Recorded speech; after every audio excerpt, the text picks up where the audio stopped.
तो आज के लेक्चर में हम spin and orbital angular momentum of fundamental particles उसके बारे में बात करेंगे, क्योंकि हमारे पास जो फंडामेंटल पार्टिकल्स हैं वो 61 हैं और उनकी मुख्तलिफ क्लासिफिकेशन हम कर चुके हैं। मुख्तलिफ तरीक़ों से क्लासिफिकेशन की जा सकती है। अगर आपको याद हो तो हमने इस तरह क्लासीफाई किया था कि ऐसे पार्टिकल्स जिनका angular momentum spin angular momentum integer है तो उसको हम कहते थे कि ये बोसॉन्स हैं, और ऐसे पार्टिकल्स जिनका spin angular momentum half integer है तो हम उनको कहते थे फर्मियाज। तो स्पिन के बेस के ऊपर हमने पार्टिकल्स की एक क्लासिफिकेशन कि वो पार्टिकल्स जो इंटीग्रल स्पिन के हैं या जो हाफ इंटीग्रल स्पिन के हैं। तो इसलिए ये इम्पॉर्टेंट है कि हम स्पिन एंगुलर मोमेंटम और साथ ही साथ ऑर्बिटल एंगुलर मोमेंटम को अंडरस्टैंड करें, समझें कि ये किस तरह फंडामेंटल पार्टिकल्स किस तरह ये दोनों एंगुलर मोमेंटम कैरी करते हैं। अब इसमें जो ऑर्बिटल एंगुलर मोमेंटम है ये तो क्लासिकल मैकेनिक्स में भी है। फॉर एग्जांपल अर्थ का अगर आप देखें तो अर्थ जो है वो उसका ऑर्बिटल एंगुलर मोमेंटम भी है, वो अपने ऑर्बिट में भी रिवॉल्व करती है और साथ ही साथ उसका स्पिन एंगुलर मोमेंटम भी है, यानी वो अपने एक्सिस के ऊपर भी रिवॉल्व करती है, लेकिन ऑर्बिटल एंगुलर मोमेंटम उसका मौजूद है। अगर आप यही एग्जांपल हाइड्रोजन एटम के केस में ले जाएं, इलेक्ट्रॉन एंड हाइड्रोजन एटम, तो वहाँ भी आपको नजर आएगा कि इलेक्ट्रॉन का ऑर्बिटल एंगुलर मोमेंटम मौजूद है और साथ साथ स्पिन एंगुलर मोमेंटम भी मौजूद है। अब अगर हम ऑर्बिटल एंगुलर मोमेंटम पे जाएं, जैसे मैंने कहा आपको कि ये एक ऐसा एंगुलर मोमेंटम है जिसकी क्लासिकल एग्जाम्पल मौजूद है, यानी अगर इसका फार्मूला देखें L = R cos mv, this is simple one, तो इस एंगुलर मोमेंटम को आप 100% एक्यूरेसी के साथ मेजर कर सकते हैं किसी भी पार्टिकल में, ये प्रॉब्लम नहीं है। और क्लासिकली इसके सारे कंपोनेंट्स जितने, क्योंकि ये 3 डायमेंशनल है, वेक्टर क्वांटिटी है, L जो है वो एक वेक्टर क्वांटिटी है, तो इसके आप तीनों कंपोनेंट सिमल्टेनियसली मेजर कर सकते हैं। तो जो अनसर्टेनिटी प्रिंसिपल है जो स्पिन एंगुलर मोमेंटम के साथ एसोसिएटेड है, जब आप क्वांटम मैकेनिक्स के एरिया में जाते हैं और वहाँ आप देखते हैं कि आपका जो एंगुलर मोमेंटम है वो अब सिमल्टेनियसली मेजरेबल नहीं है, तो फिर वहाँ पर प्रॉब्लम क्रिएट होता है और हम देखते हैं कि उस प्रॉब्लम को हम कैसे रिजॉल्व करते हैं। तो सबसे पहली बात तो ये है कि orbital angular momentum quantum mechanically orbital angular momentum जो है उसका एक कंपोनेंट अगर आप मेजर करेंगे तो उसके बाकी कंपोनेंट्स उससे मुतासर होंगे, चेंज हो जाएंगे। एक कंपोनेंट के मेजरमेंट से बाकी कंपोनेंट्स मुतासर होंगे, इसको हम अनसर्टेनिटी प्रिंसिपल कहते हैं। फॉर एग्जांपल अगर यहाँ पर आप देखें तो ये एंगुलर मोमेंटम L जो है यानी x कंपोनेंट उसका, और ये एंगुलर मोमेंटम y जो है यानी L का y कंपोनेंट, ये सिमल्टेनियसली मेजरेबल नहीं है। अगर आप इस कम्यूटेटर को खोलें तो ये पहले Lx Ly माइनस Lx होगा और इन दोनों का जो डिफरेंस है वो IH बार है।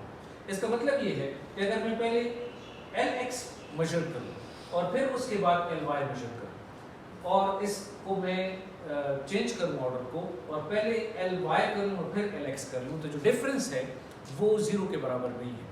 तो ऑर्डर चेंज करने से, तरतीब बदलने से एंगुलर मोमेंटम सिमल्टेनियसली वो मेजरेबल नहीं है, वो बराबर नहीं होता है। तो क्वांटम मैकेनिकली ये जो फर्क है ये IH बार के बराबर। तो हाइजेनबर्ग का जो अनसर्टेनिटी प्रिंसिपल है वो यहाँ पर इंटर होता है कि अगर आप एक कंपोनेंट को मेजर करें तो दूसरे कंपोनेंट चेंज हो जाते हैं, and that's true for other components of angular momentum as well. ये ऑर्बिटल एंगुलर मोमेंटम के केस में भी है कि क्लासिकली वो मुकम्मल तौर पर मेजरेबल है, सारे कंपोनेंट्स सिमल्टेनियसली आप मेजर कर सकते हैं, उनमें कोई प्रॉब्लम नहीं है। लेकिन क्वांटम मैकेनिकली वो कंपोनेंट्स आपस में मेजरेबल नहीं है। एक कंपोनेंट मेजर करें तो दूसरे कंपोनेंट में चेंज आ जाती है, पहले मेजर करें, और अगर दूसरे कंपोनेंट को पहले मेजर करें तो पहला कंपोनेंट जो है उसमें चेंज आ जाती है। इसको हम हाइजेनबर्ग अनसर्टेनिटी प्रिंसिपल कहते हैं। अब क्वांटम मैकेनिक्स में जब आप किसी पार्टिकल की स्टेट को डिफाइन करते हैं तो एक अच्छी स्टेट ये होती है कि जिसमें सारे जितने भी पैरामीटर्स हैं वो मेजरेबल, यानी अगर मैं क्वांटम मैकेनिकल स्टेट डिफाइन करूं with the help of Lx and Ly तो ये एक अच्छी स्टेट नहीं होगी। क्यों? कि Lx और Ly दोनों मुझे पूरी इंफॉर्मेशन नहीं दे रहे, I am losing some information, सारी इंफॉर्मेशन, क्योंकि Lx की वजह से Ly में मेजरेबल नहीं है।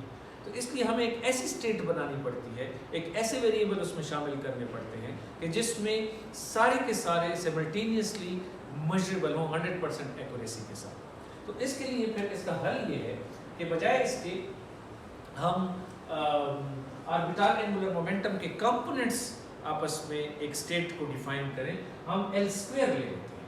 अब L² का फ़ायदा ये है कि L² तो एक स्केलर क्वांटिटी बन जाती है और फिर आपके पास जो कंपोनेंट है Lz फॉर एग्जांपल, हम कन्वेंशनली z कंपोनेंट को लेंगे एक स्टेट को डिफाइन करने के लिए। तो अगर अब मैं L² और Lz को आपस में लूँ तो ये इनका कम्यूटेटर 0 है, इनमें अनसर्टेनिटी नहीं है। तो कहने का मतलब ये है कि आपका जो ऑर्बिटल एंगुलर मोमेंटम है वो भी स्टेट की डिफिनीशन में एंटर हो गया, लेकिन साथ साथ आपने L² लिया तो बजाय L के आप L²। तो जो मेन रीज़न है square of the total angular momentum को लेने का वो अनसर्टेनिटी प्रिंसिपल है। अगर ये चीज़ ना होती तो फिर हमें L² लेने की ज़रूरत नहीं थी, लेकिन चूंकि L² किसी भी दूसरे कंपोनेंट के साथ कम्यूट करता है, आप L² पहले मेजर करें या Lx पहले मेजर करें इससे कोई फ़र्क नहीं पड़ता, ये आपस में कम्यूट करते हैं, यानी इनका कम्यूटेटर 0 है या कंपैटिबल है। बाकी जो कंपोनेंट्स हैं वो कंपैटिबल नहीं है।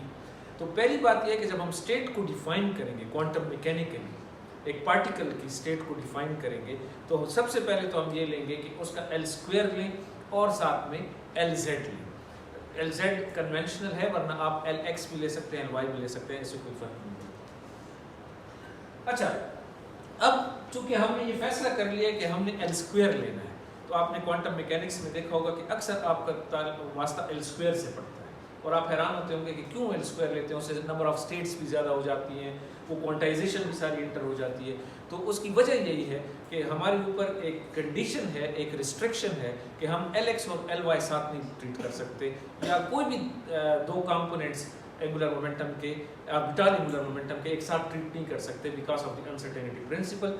अनसर्टेनिटी प्रिंसिपल जो है वो हमें रोकता है from getting complete information at a moment. तो उसके लिए हमारा हल ये है कि हम L² लें। तो जब L² एंटर होता है तो वो किसी भी कंपोनेंट के साथ कम्यूट करता है, यानी वो आप L² पहले मेजर कर लें तो Lx पे कोई फर्क नहीं पड़ता, Lz पे भी कोई नहीं पड़ता, आप Lz कर लें तो पहले L² पे फर्क नहीं पड़ता। तो इसलिए एक अच्छा वेरिएबल है। लेकिन फिर हमने ये देखना है कि हमारे पास L² की अलाउड वैल्यूज़ क्या हैं, यानी यानी एक पार्टिकल है फॉर एग्जांपल इलेक्ट्रॉन है, तो वो कौन से एंगुलर मोमेंटम उसके लिए अलाउड है, L² की वैल्यू कौन सी वैल्यूज अलाउड है। तो इसका जो पूरी रेंज है वो हमारे पास ये है कि L × L+1 h²। अब इसमें h जो है आपको पता है कि ये प्लैंक्स कांस्टेंट है, h बार का स्क्वायर यहाँ पर एंटर होता है, और L जो है वो एक नॉन नेगेटिव इंटीजर है, यानी ये वैल्यूज अलाउड है, इसके अलावा कोई वैल्यूज L² के लिए अलाउड नहीं है।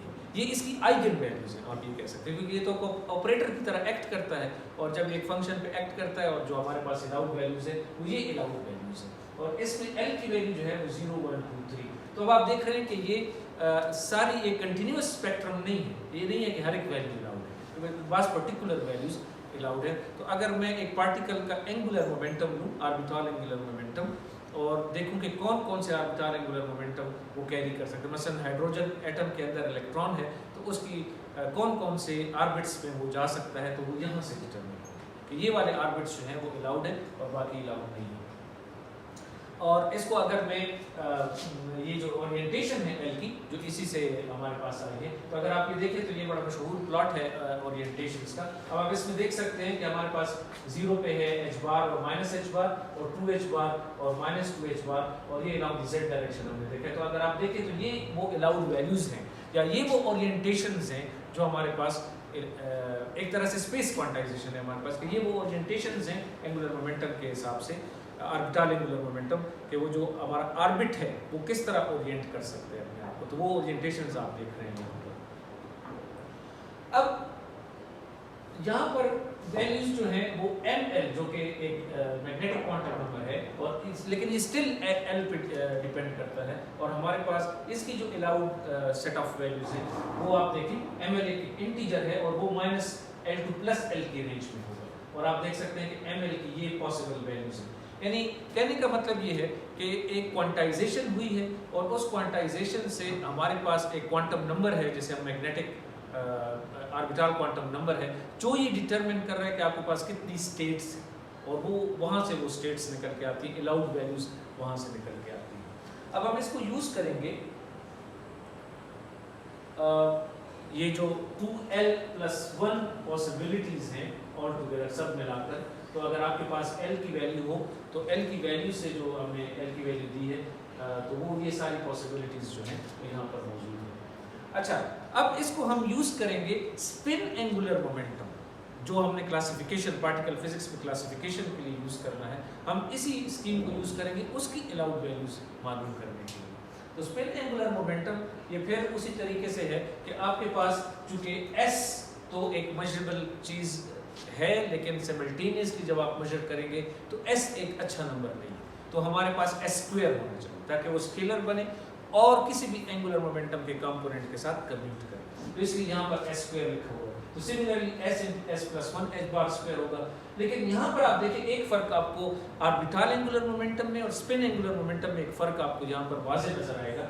यहाँ पर देखिए आपके पास जो अलाउड वैल्यूज़ हैं उसमें हाफ इंटीजर है, यानी आपके पास 0 है तो फिर 1/2 है, 1 है तो फिर 3/2 भी है, और 2 है और 5/2 भी है। तो ये इसमें हाफ इंटीजर वैल्यूज़ भी अलाउड हैं, वहाँ पर सिर्फ इंटीग्रल वैल्यूज़ अलाउड थी, यहाँ पर हाफ इंटीजर वैल्यूज़ भी अलाउड है। और इसी की वजह से पार्टिकल की फिर क्लासिफिकेशन होगी on the based on the spin angular momentum. अब इसमें ये है कि पॉसिबिलिटीज हमारे पास फिर वही है, 2s+1 पॉसिबिलिटीज हैं, ms जो कि स्पिन एंगुलर मोमेंटम है, वो सारी वही चीज़ें हैं, और s की वैल्यू आप देख रहे हैं, ये सारा उसके साथ जिस तरह ऑर्बिटल एंगुलर मोमेंटम था वो उसी की तरह से स्पिन एंगुलर मोमेंटम भी है, पॉसिबिलिटीज उसकी वही सेम है।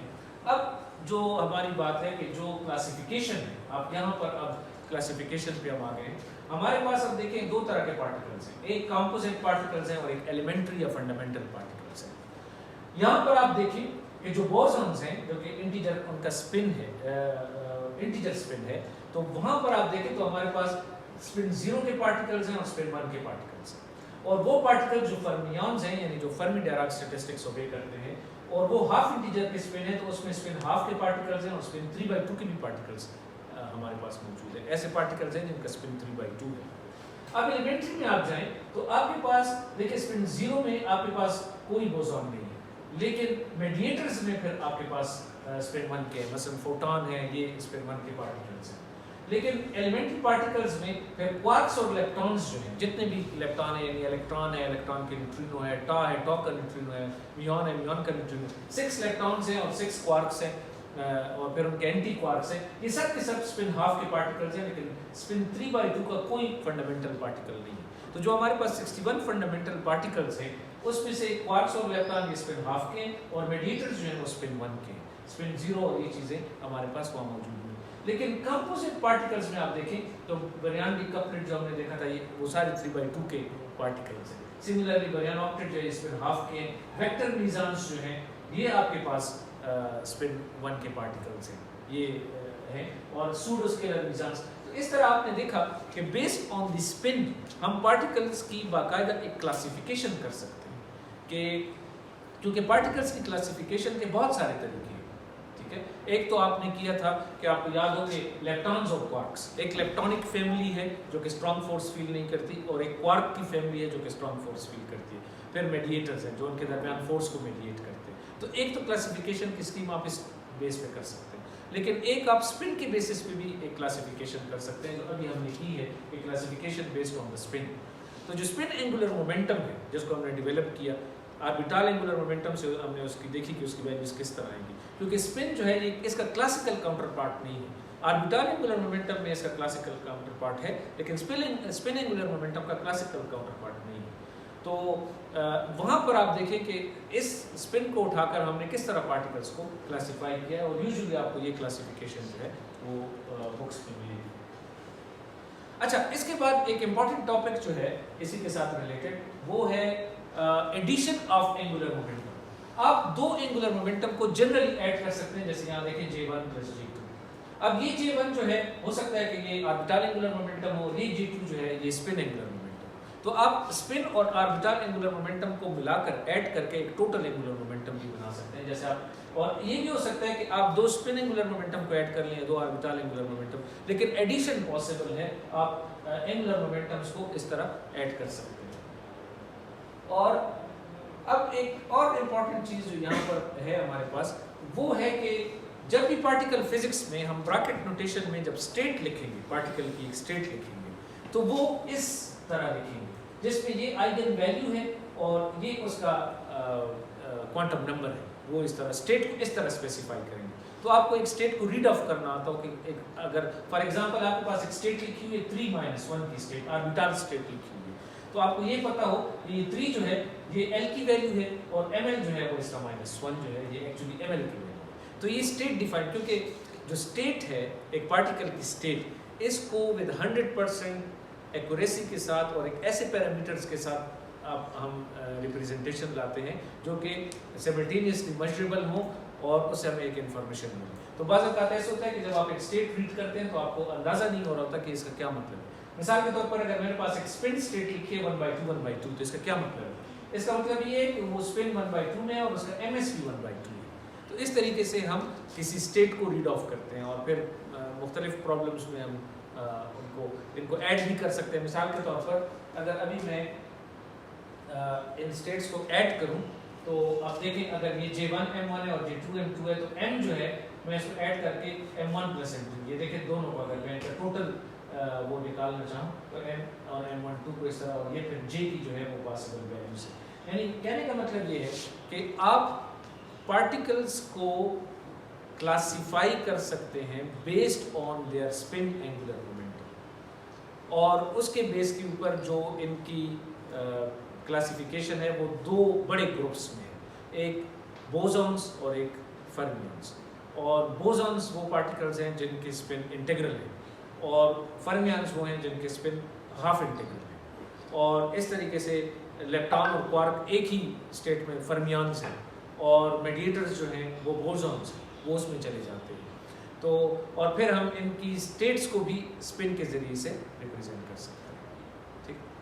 तो विद दिस आई थिंक अगर क्वेश्चन हो क्वेश्चन पूछें। सर स्लाइड नंबर 8 वो जो प्रोजेक्शन वाली वो ज्योमेट्री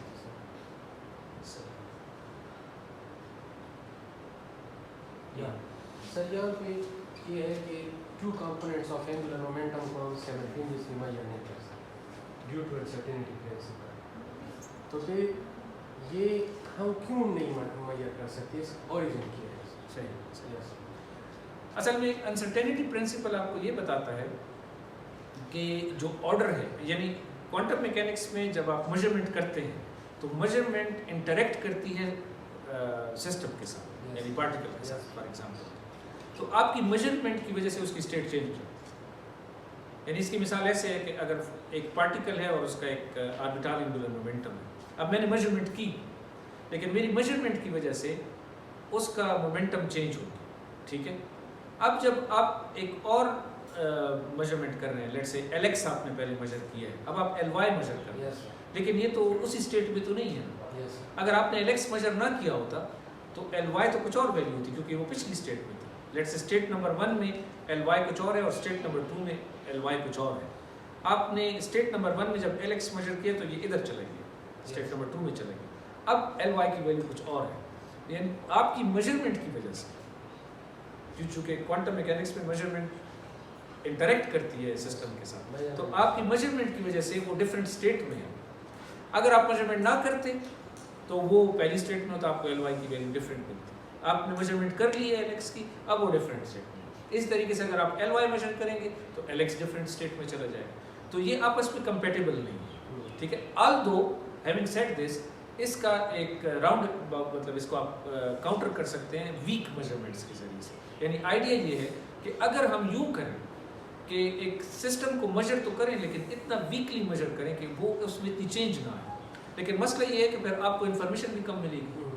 लेकिन उस मसले का हल ये है कि अगर हम यूँ कर लें कि स्टेट को मेजर करें और इतना वीकली मेजर करें कि स्टेट चेंज ना हो, लेकिन बार बार करें और हर बार कुछ ना कुछ इन्फॉर्मेशन इकट्ठी करते जाएं। मसलन हम बिलियन टाइम्स उसको मेजरमेंट करें लेकिन हल्का हल्का बहुत वीकली मेजर करें, at the end billion time से जो इन्फॉर्मेशन आएगी तो वो तो एक कंप्लीट इन्फॉर्मेशन हो जाएगी और स्टेट भी चेंज नहीं होगी। तो इस तरीके से हम बन सकते हैं। लेकिन वो जो वीक मेजरमेंट्स हैं, ठीक है ना, ये एक नया वो है हमारे पास कि क्वांटम मैकेनिक्स में आप वीक मेजरमेंट कर सकते हैं और अनसर्टेनिटी को बीट कर सकते हैं, यू समहाउ अवॉइड इट।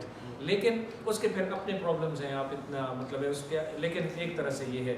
लेकिन असल बात ये है कि क्वांटम मैकेनिक्स में या क्वांटम मैकेनिकल सिस्टम को जब आप मेजर करते हैं, उस मेजरमेंट की वजह से वो सिस्टम चेंज हो जाता है। अब अगर आप ऐसा तरीका निकालें कि आप मेजरमेंट करें और सिस्टम चेंज ना हो, अब मसला ये है कि ये एपरेटस का मसला नहीं है, ये इनहेरेंट नेचर के अंदर ये इनहेरेंट है कि आप ऐसी प्रॉपर्टीज़ उसके अंदर हैं कि आप मेजरमेंट करें, जैसे LX और LY है या X और P है, आप मेजरमेंट करें एक चीज़ की तो दूसरा खुद ब खुद उससे अल्टर हो जाता है। तो जब अल्टर होता है तो आप ऑर्डर से आपका फ़र्क पड़ जाता है। सर इसका मतलब तो ये है कि LX, LY, LZ ये सारी सुपरपोजिशन हो नहीं, सुपरपोजिशन एक और चीज़ है।